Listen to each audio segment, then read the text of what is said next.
Hi! Today I would like to show you how you can transfer files from an Android device to ASUS Rog Phone 5. Firstly, open Play Store on both devices and download an app called Send Anywhere.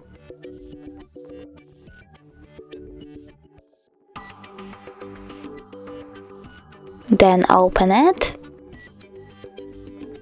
Click I accept, choose confirm, then continue and allow.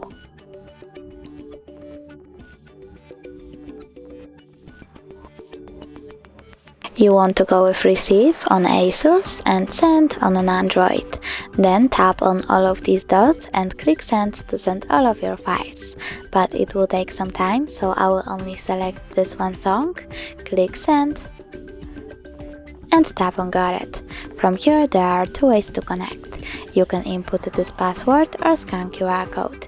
If you wish to scan the code, just click on the scanning icon over here. Select while using the app and point your camera at the code.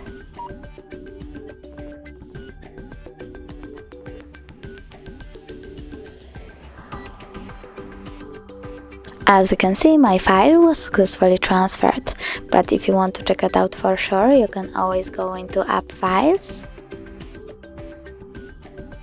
choose, in my case, Audio, and as you can see, my song is in Send Anywhere folder. Thanks so much for watching. If you enjoyed this video, don't forget to leave a like, comment and subscribe. Bye!